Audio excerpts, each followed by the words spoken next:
Hello friends, कैसे हैं आप। हिंदी साहित्य की इस क्लास में आपका बहुत बहुत स्वागत है, जहां पर हम आचार्य रामचंद्र शुक्ल द्वारा लिखित हिंदी साहित्य का इतिहास विस्तार से पढ़ रहे हैं।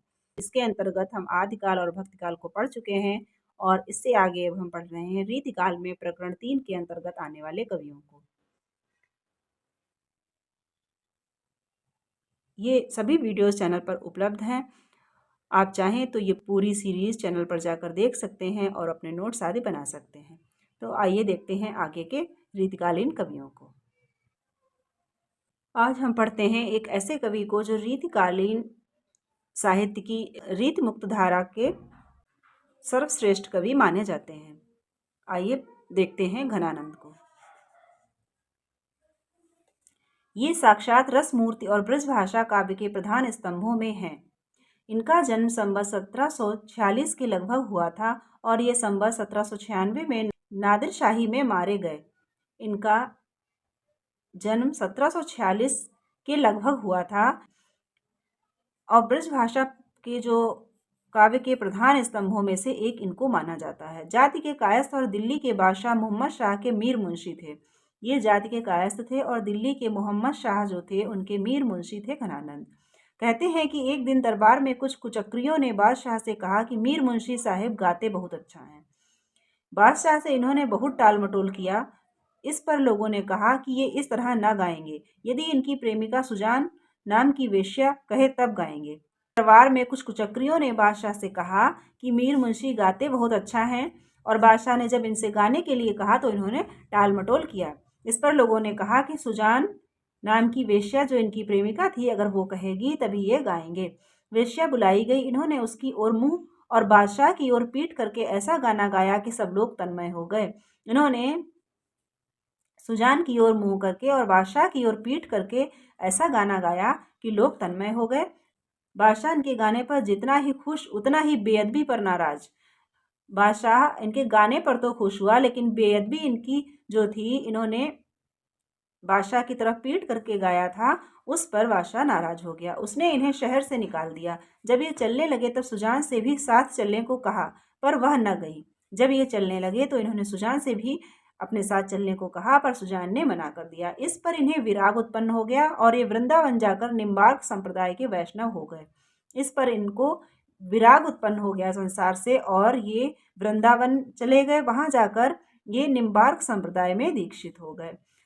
तो ये इम्पोर्टेंट है, यहाँ से क्वेश्चन बनता है कि कौन सा रीतकालीन कवि निम्बार्क संप्रदाय में दीक्षित था। और फिर ये निम्बार्क संप्रदाय के वैष्णव होकर वहीं पूर्ण विरक्त भाव से रहने लगे। वृंदावन भूमि का प्रेम इनके इस कवित्व से झलकता है और वृंदावन की भूमि से इनको कितना प्रेम था वो इस कवित्व से झलकता है। गुरनि बतायो राधा मोहन हु गायो, सदा सुखद सुहायो वृंदावन गाढ़े गहिरे। अद्भुत अभूत महिमंडन परे ते परे, जीवन को लाहु हाहा क्यों न ताहि लहिरे। आनंद को घन छायो रहत निरंतर ही, सरस दे सो पपीहापन बहिरे। जमुना के तीर के लिए कोलाहल भीर ऐसी, पावन पुलिन पतिन परे रहिरे। तो ये था इनका एक पद जिससे कि वृंदावन से इनके लगाव का पता चलता है। संवत 1796 में जब नादिर शाह की सेना के सिपाही मथुरा तक आ पहुंचे, जब 1796 में नादिर शाह की सेना के सिपाही मथुरा तक आ पहुंचे, तब कुछ लोगों ने उनसे कह दिया कि वृंदावन में बादशाह का मीर मुंशी रहता है। नादिर शाह की सेना से कुछ लोगों ने कह दिया कि जो बादशाह हैं उनका मीर मुंशी वृंदावन में रहता है, उसके पास बहुत कुछ माल होगा। सिपाहियों ने इन्हें आघेरा और जर जर जर अर्थात धन धन धन लाओ चिल्लाने लगे। घनानंद जी ने शब्द को उलटकर रज रज रज कहकर 3 मुट्ठी वृंदावन की धूल उन पर फेंक दी। जब इन्होंने रज रज रज कहकर 3 मुट्ठी वृंदावन की धूल उनकी तरफ फेंक दी, उनके पास सिवा इसके और था ही क्या। उनके पास इस धूल के सिवा और था ही क्या, क्योंकि वो विरक्ति ले चुके थे। सैनिकों ने क्रोध में आकर इनका हाथ काट डाला।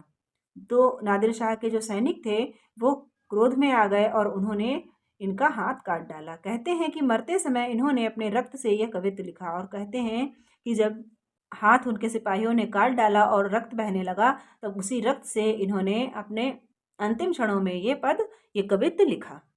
बहुत दिनान को अवधि आस पास परे, खरे अरबरन भरे हैं उठ जान को, कही कही आवन छबीले मन भावन को, गही गही राखत ही दे दे सन्मान को। झूठी बतियान को पत्यान ते उदास है कि अब ना घिरत घन आनंद निदान को, अधर लगे हैं आनी करी के पयान प्राण चाहत चलन ये संदेशो ले सुजान को। तो ये इनका अंतिम कवित्त था। घनानंद जी के इतने ग्रंथों का पता लगता है। घनानंद जी के इतने ग्रंथों का पता लगता है। सुजान सागर, विरह लीला, कोक सागर, रसकेली वल्ली और कृपाकंद। इसके अतिरिक्त इनके कवित्त सवैयों के फुटकल संग्रह 150 से लेकर 425 कवित्तों तक मिलते हैं।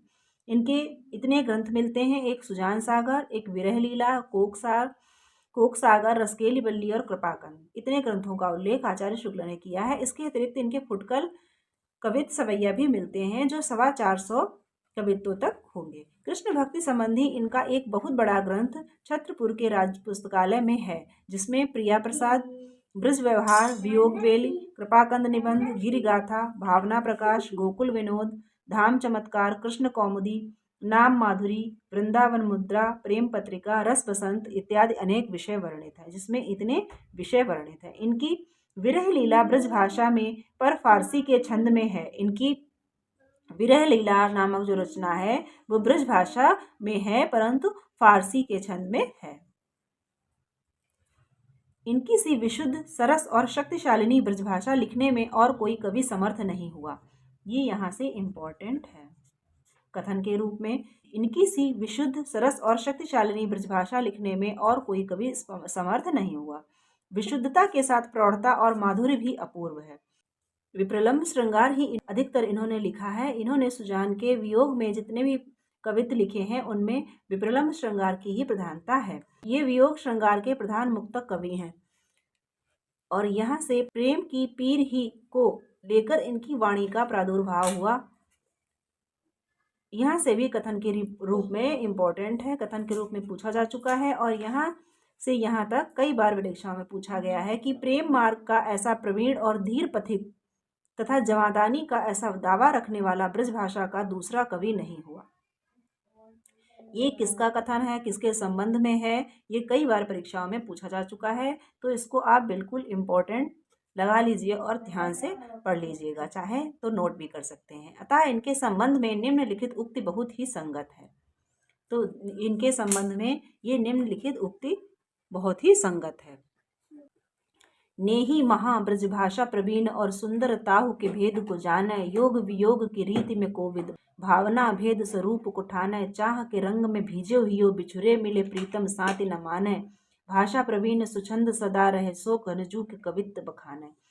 इन्होंने अपनी कविताओं में बराबर सुजान को संबोधन किया है। इनकी रचनाएं जो हैं, इन्होंने उन रचनाओं में बराबर सुजान को संबोधित किया है, जो श्रृंगार में नायक के लिए और भक्ति भाव में भगवान कृष्ण के लिए प्रयुक्त मानना चाहिए। जो श्रृंगार में नायक के लिए और भक्ति भाव में कृष्ण के लिए प्रयुक्त मानना चाहिए। कहते हैं कि इन्हें अपनी पूर्व प्रेयसी सुजान का नाम इतना प्रिय था कि विरक्त होने पर भी इन्होंने उसे नहीं छोड़ा। यद्यपि अपने पिछले जीवन में घनानंद विरक्त भक्त के रूप में वृंदावन जा रहे, पर इनकी अधिकांश कविता भक्ति भाव की कोटि में नहीं आएगी। ये विरक्त भक्त के रूप में वृंदावन जरूर जाकर रहने लगे थे, पर इनकी अधिकांश कविता भक्ति भाव की कोटि में नहीं आएगी, श्रृंगार की ही कही जाएगी। लौकिक प्रेम की दीक्षा पाकर ही ये पीछे भगवत प्रेम में लीन हुए। लौकिक प्रेम की दीक्षा पाकर ही बाद में ये भगवत प्रेम में लीन हुए थे। कविता इनकी भाव पक्ष प्रधान है।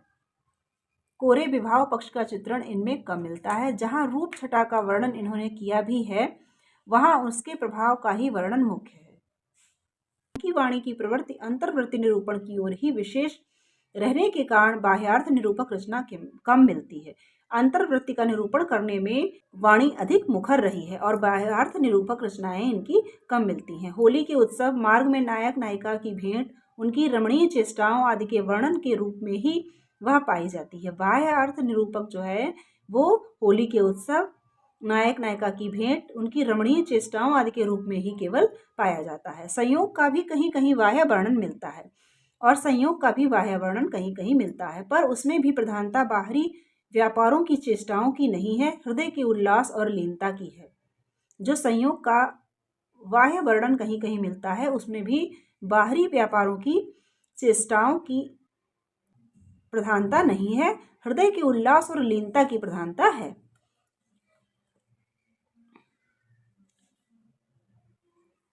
प्रेम दशा की व्यंजना ही इनका अपना क्षेत्र है। इनका अपना क्षेत्र क्या है? प्रेम दशा की व्यंजना करना। प्रेम की गूढ़ अंतरदशा का उद्घाटन जैसा इनमें है वैसा हिंदी के अन्य श्रृंगारी कवियों में नहीं। तो यहां से भी कथन के रूप में पूछा जा सकता है। इस दशा का पहला स्वरूप है हृदय या प्रेम का आधिपत्य और बुद्धि का अधीन पद। जैसा कि घनानंद ने कहा, इस दशा का पहला स्वरूप हृदय या प्रेम का आधिपत्य और बुद्धि का अधीन पद है। जैसे कि घनानंद ने कहा, रीझ सुजान सची पटरानी बची बुद्धि बापुर भय करिदासी, जहां पर हृदय का और प्रेम का आधिपत्य है जबकि बुद्धि का नहीं।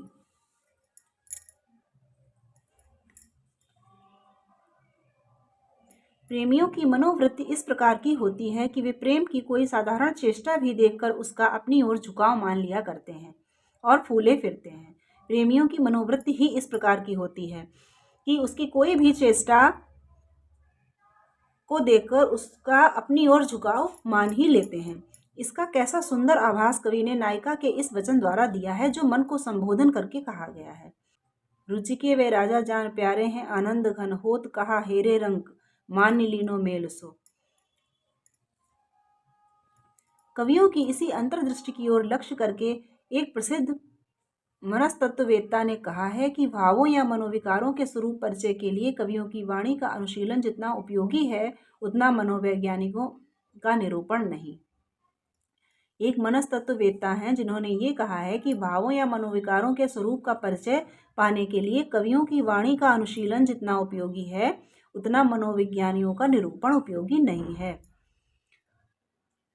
प्रेम की अनिर्वचनीयता का आभास घनानंद ने विरोधाभासों द्वारा दिया है। प्रेम की अनिर्वचनीयता जो है उसका आभास घनानंद ने विरोधाभासों द्वारा दिया है। उनके विरोध मूलक वैचित्र की प्रवृत्ति का कारण यही समझना चाहिए।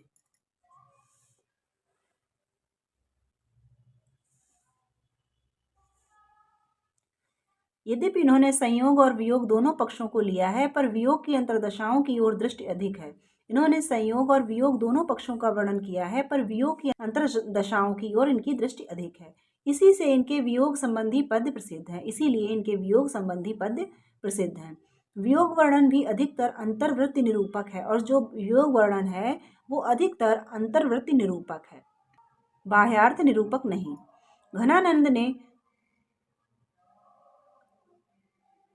अंतर्वृत्ति निरूपक का अर्थ है जो आंतरिक उद्गार होते हैं, जो आंतरिक वृत्ति होती है उसका उल्लेख इन्होंने ज़्यादा किया है। प्रेमियों की आंतरिक दशा का उल्लेख ज़्यादा किया है, बाहरी दशाओं का नहीं।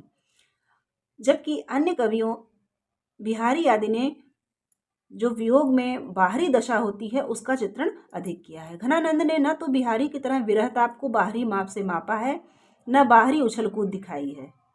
यहाँ से भी इम्पोर्टेंट है कि ये किसका कथन है घनानंद के विषय में। जो कुछ हलचल है वह भीतर की है। इन्होंने बिहारी की भांति बाहरी उछल कूद नहीं दिखाई है।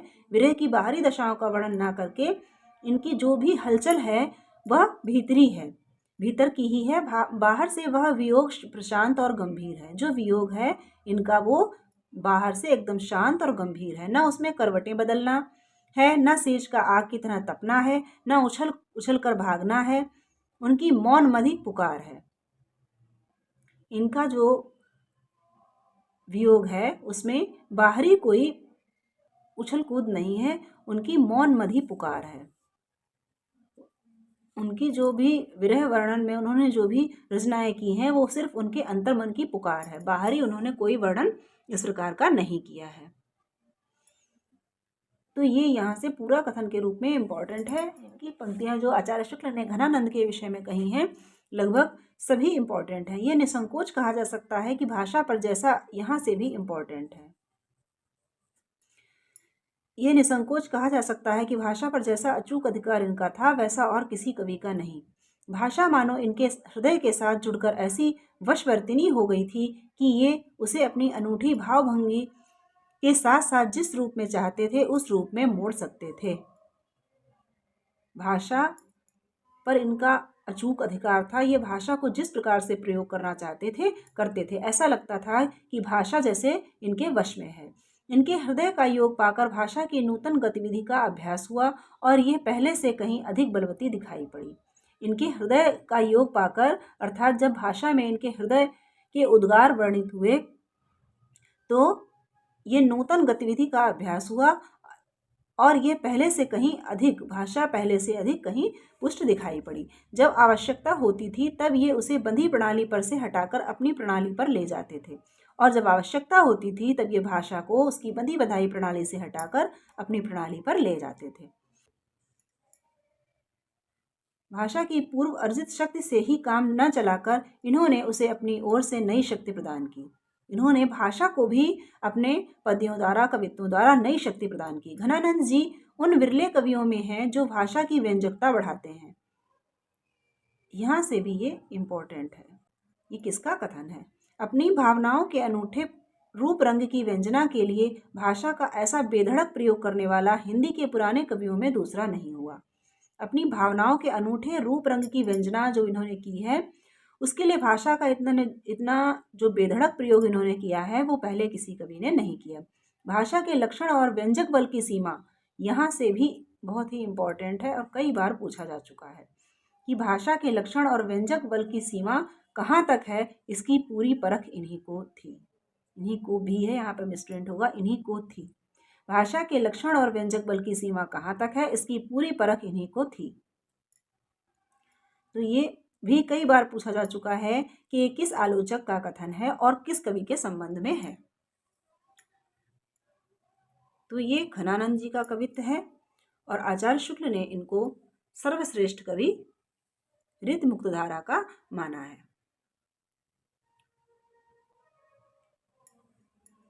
लक्षणों का विस्तृत मैदान खुला रहने पर भी हिंदी कवियों ने उसके भीतर बहुत ही कम पैर बढ़ाया। लक्षणा का विस्तृत मैदान खुला होने पर भी जो हिंदी के कवि हैं उन्होंने उधर कम ही पैर बढ़ाया, उसका उपयोग कम ही किया। एक घनानंद ही ऐसे कवि हुए जिन्होंने इस क्षेत्र में अच्छी दौड़ लगाई, जबकि घनानंद ऐसे व्यक्ति हैं जिन्होंने इसका खूब जमकर प्रयोग किया। लाक्षणिक मूर्तिमत्ता और प्रयोग वैचित्र की जो छटा इनमें दिखाई पड़ी, खेद है कि वह फिर पौने 200 वर्ष पीछे जाकर आधुनिक काल के उत्तरार्ध में अर्थात वर्तमान काल की नूतन काव्यधारा में ही अभिव्यंजनावाद के प्रभाव से कुछ विदेशी रंग लिए प्रकट हुई। जो लाक्षणिक मूर्तिमत्ता है और जो प्रयोग वैचित्र है उसकी जो छटा इनमें दिखाई पड़ी थी, फिर वह किसी कवि में नहीं दिखाई पड़ी, फिर वह सीधे आधुनिक काल में दिखाई पड़ी जाके किसमें अभिव्यंजनावाद का रूप लेकर कुछ उसमें विदेशी रंग लिए प्रकट हुई। घनानंद का प्रयोग वैचित्र दिखाने के लिए कुछ पंक्तियां नीचे उद्धृत की जाती हैं। घनानंद का प्रयोग वैचित्र दिखाने के लिए यहाँ पर कुछ पंक्तियां दी गई हैं।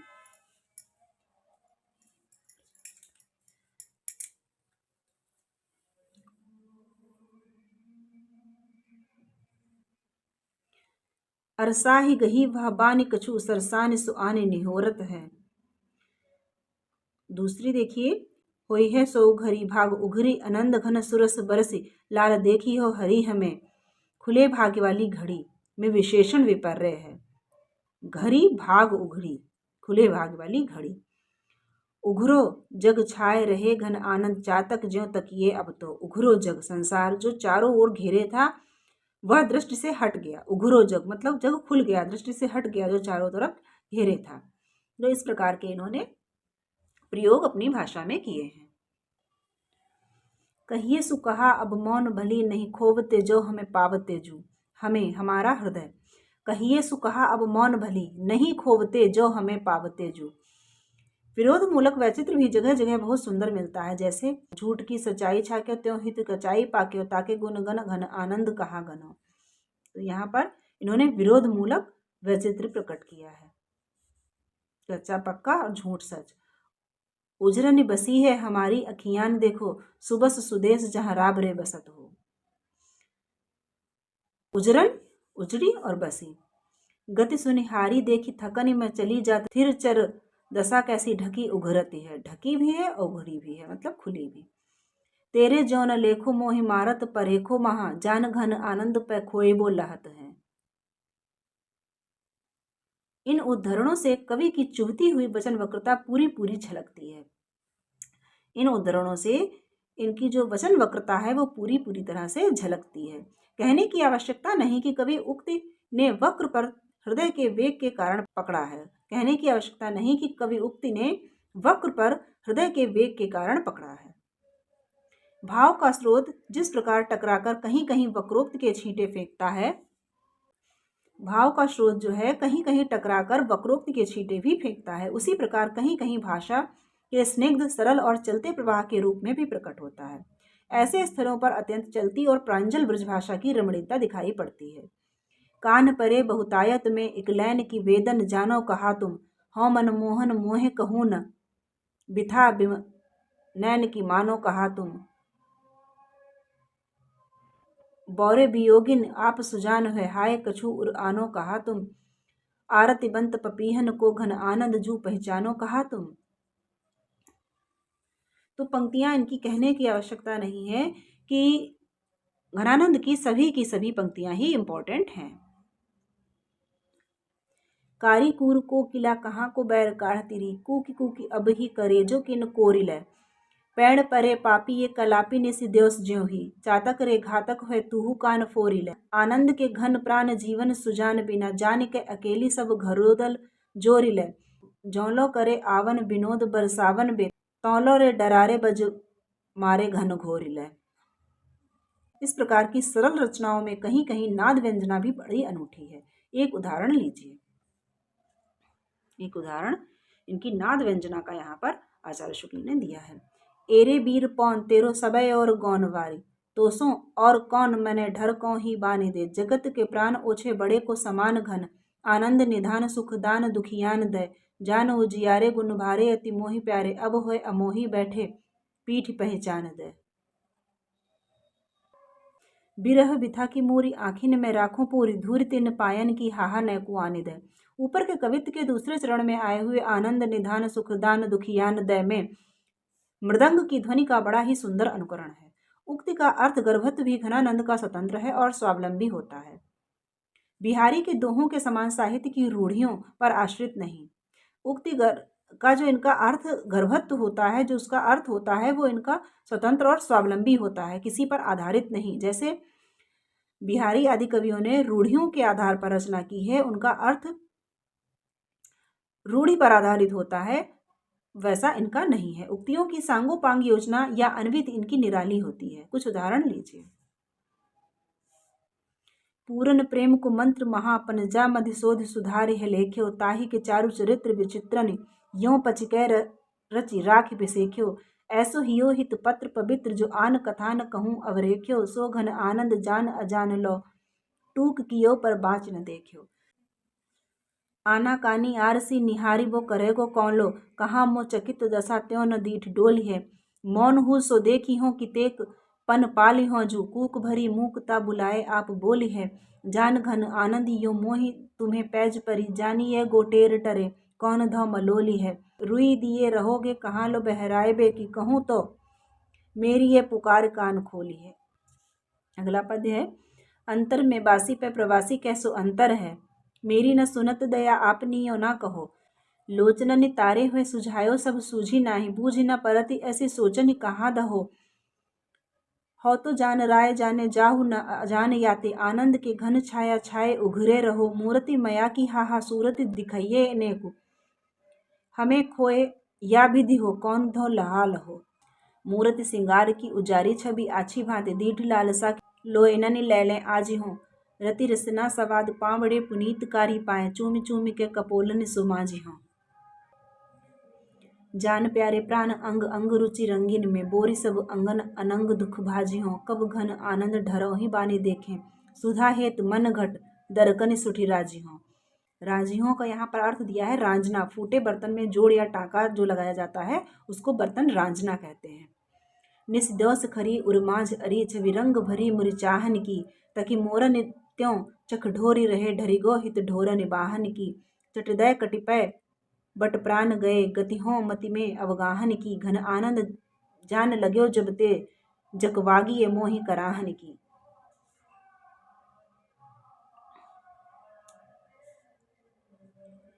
इस अंतिम सवये के प्रथम 3 चरणों में कवि ने बहुत सूक्ष्म कौशल दिखाया है। मुरी चाहन और तकी मोरन से यह व्यक्त किया गया है कि एक बार नायक ने नायिका की ओर मुड़कर देखा, फिर देखकर मुड़ गए और अपना रास्ता पकड़ा।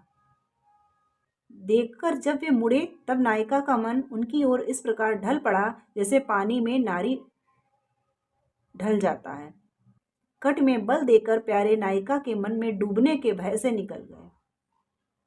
घनानंद की 2 सवैये बहुत प्रसिद्ध हैं।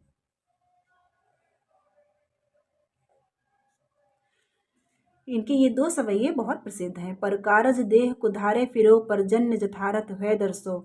निधि नीर सुधा के समान करो सबही विधि सुंदरता सरसो। घन आनंद जीवन दायक हो कुंभो मेरियो पीर हिये परसो। कबहू ब बिसासी सुजान के आंगन मो असुआन को लय बरसो। कितना सुंदर सवैया, ये कितने सुंदर इन्होंने लिखे हैं जो इनकी आंतरिक पीड़ा को पूरी तरह से व्यक्त करते हैं। अति सूधो स्नेह कुमारग है जहाँ नय कुसयानप बाक नहीं। तहाँ साचे चले तजी आपन पो झिझके कपटी जो निशांक नहीं। घन आनंद प्यारे सुजान सुनो इत एक ते दूसरो आंक नहीं। तुम कौन सी पार्टी पढ़े हो लला मन लेहु पे देहु छटाक नहीं।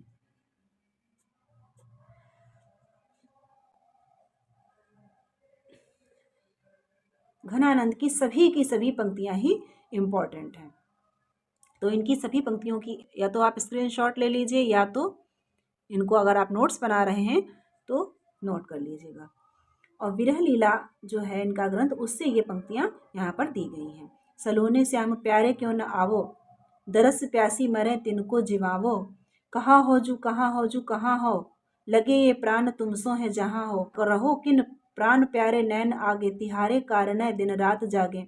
सज्जन हितमान के ऐसी न कीजे भई है बावरी सुधि आए लीजे। इनके सभी पंक्तियों में जैसा कि आचार्य शुक्ल ने कहा है कि प्रेम की पीर का ऐसा धीर पथिक और जमादानी का दावा रखने वाला दूसरा नहीं था। तो वही चीज़ यहाँ पर स्पष्ट होती है इनकी पंक्तियों से कि इनकी प्रेम की पीर इनके हर एक कवित्व सवैये में भरी पड़ी है। और ऐसे सुंदर कवि का ऐसा जो परिणति हुई नादिरशाही आक्रमण में, वो अत्यंत ही दर्दनाक और मर्माहत करने वाली थी कि इतनी सुंदर पद्यों की रचना करने वाले और जीवन में सुजान के विरह को ही लेकर जीने वाले कवि का ऐसा अंत हुआ।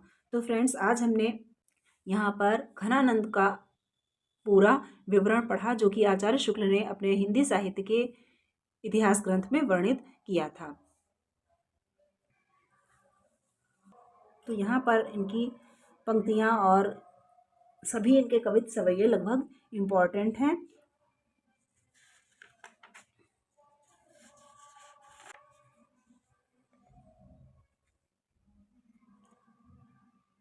और यहाँ पर ये देखिए, आपको बता देते हैं वरना कन्फ्यूज़न हो सकता है। अतः इनके संबंध में जो लिखा था ये बहुत ही संगत उक्ति है। नेही महाब्रज भाषा प्रवीण और सुंदर ताहु के भेद को जाने। योग वियोग की रीति में कोविद भावना भेद स्वरूप को ठाने। ये पंक्तियाँ जो हैं, ये आचार्य शुक्ल कहते हैं उक्ति बहुत ही संगत है। तो ये उक्ति जो है ये इम्पॉर्टेंट है, परंतु ये घनानंद की नहीं है, ये इनके संबंध में ब्रजनाथ द्वारा कही हुई उक्ति है। तो इसको आप यहाँ पर नोट कर लीजिए कि ये, चाहे तो लिख लीजिए कि ये ब्रजनाथ की उक्ति है, ये उनकी उक्ति नहीं है। और ब्रजनाथ ने घनानंद कवित्व, इनके कवित्वों को आधार बनाकर एक रचना की है घनानंद कवित्व, उससे ये उद्धृत की हुई है। तो फ्रेंड्स, आज यहीं तक।